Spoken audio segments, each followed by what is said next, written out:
Hi, my name is Amy, and I work as a nurse. After another bustling day at the local hospital, a place I'm grateful has no night shifts, I finally arrived home, a bit later than usual. I'm home, I called out as I stepped through the door. Welcome back, came the cheerful reply from my daughter Janice. At only 8 years old, Janice spends many afternoons alone waiting for me to come home. It tugs at my heart, seeing her so self-reliant at such a young age, and I often feel guilty about it. Yet I know I'm lucky compared to some of my colleagues who work erratic hours in facilities with fewer family-friendly schedules. Where's your dad today? I asked her, hanging up my coat. He hasn't come home yet, she replied, a hint of sadness in her voice. It feels like I haven't seen him in forever. My husband, Jack, is a workaholic. He's rarely home, and when he is, it's almost like he's a stranger at the dinner table. On his days off, he's at his mother's house, tending her garden or having dinner with her. Meanwhile, he's missed every one of Janice's soccer games and spelling bees. A reality that's put a strain on our family. I'm sorry you're alone so often, honey, I said, feeling the weight of our situation. It's okay, Mom. You're here every day, and that's enough for me, Janice replied, trying to sound brave. I hugged her, wishing things were different, that we could be a typical family, spending time together every night. Then one day, unexpectedly, Jack came home early. The dinner table was quiet that night until, out of the blue, Jack broke the silence. Hey, why don't we go to Hawaii for the holidays? He said. I was stunned, barely able to believe my ears.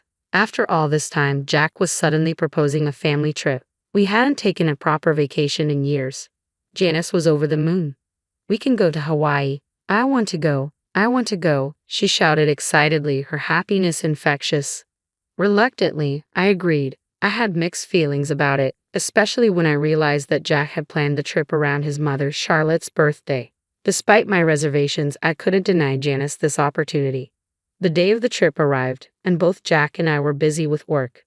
We planned to meet at the airport, but my day ran later than expected, and Janice and I barely made it in time, arriving breathless and frazzled. But when we looked around, Jack and Charlotte were nowhere to be seen.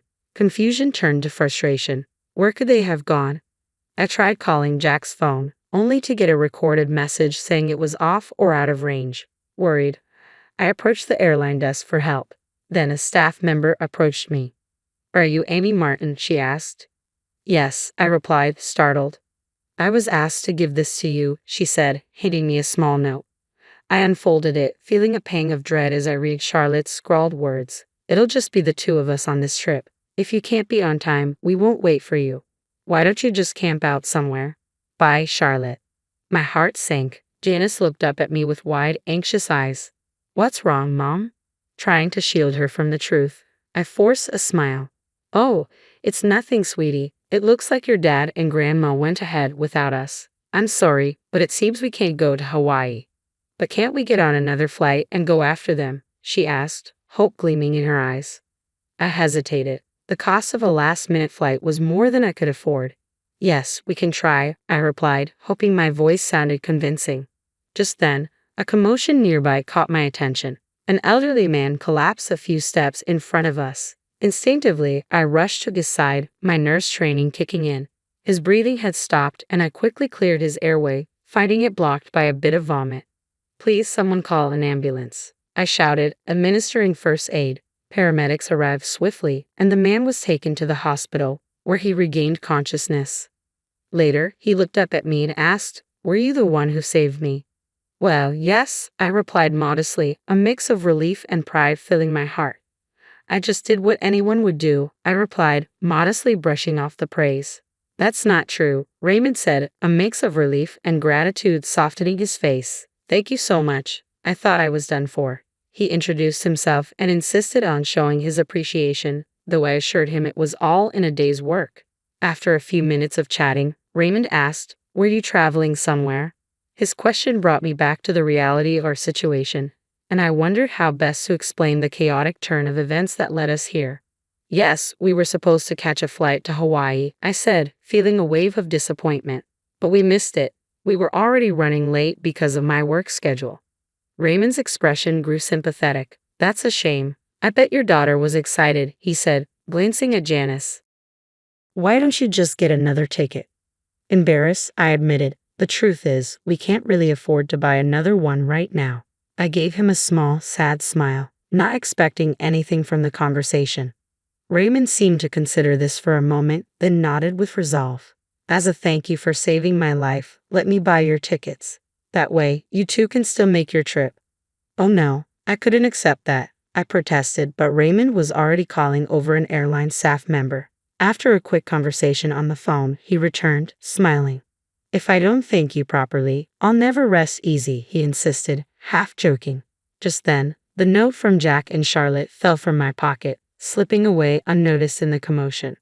Thanks to Raymond's generosity and insistence, Janice and I soon found ourselves on a plane to Hawaii, comfortably seated in business class, an upgrade that made our journey even more enjoyable.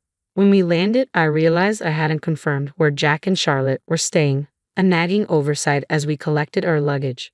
As we exited the terminal, a man approached us. "Hello, are you Amy and Janice?" he asked warmly. Yes, that's right," I replied, surprised. "Nice to meet you," he said, handing me a business card bearing the logo of a well-known logistics company, sparking my curiosity. "The chairman of our company wanted to make sure you were taken care of," he continued, smiling. My eyes widened. "The elderly man I helped, he's the chairman." The man nodded. "Yes, thank you very much for what you did for him." I was stunned. It hadn't even crossed my mind that Raymond, the kind man we'd helped at the airport, was the chairman of a major company. The realization left me a little dazed as he continued. "We'll be taking you both to your hotel now, as per the chairman's instructions. Please enjoy your trip to Hawaii." A sleek black limousine awaited us, and as we stepped outside, I felt a mix of excitement and nervousness. I'd never been in such an elegant vehicle before, and I found myself checking my shoes, making sure they were clean before climbing in. Janice's eyes sparkled as she took in the plush, luxurious interior. "Wow, this is amazing," she exclaimed, her excitement infectious. As we drove through Hawaii's breathtaking landscapes, the views unfolding through the limousine windows seemed like scenes from a dream. Palm trees swayed against a perfect sky, and the air seemed to hum with that eternal summer feeling. After the chaotic start to our journey, I felt deeply grateful to have made it here, and Janice was captivated, her face pressed against the glass as she took in every detail. When we finally arrived at the Grand Hotel, its opulent exterior took my breath away. But as we approached the entrance, a sudden worry hit me. "Oh no, I didn't book a room," I murmured, concerned about the oversight. The man accompanying us quickly reassured me. "No need to worry. We've already reserved a room for you on the top floor." I hesitated. "But I don't have the money for this," I confessed, my anxiety returning. He smiled reassuringly. "It's all taken care of. The chairman insists." I was overwhelmed by Raymond's generosity, and the VIP treatment felt like stepping into a dream. When we entered the hotel and were shown to our room, it turned out to be a lavish suite with an expansive view of the ocean, its vast windows framing a spectacular sunset. It was as if the whole room was a luxurious retreat, more beautiful than anything I'd ever seen. Janice and I stood in awe, gazing out at the stunning scene, filled with gratitude for this unexpected kindness that had transformed our trip into an unforgettable adventure.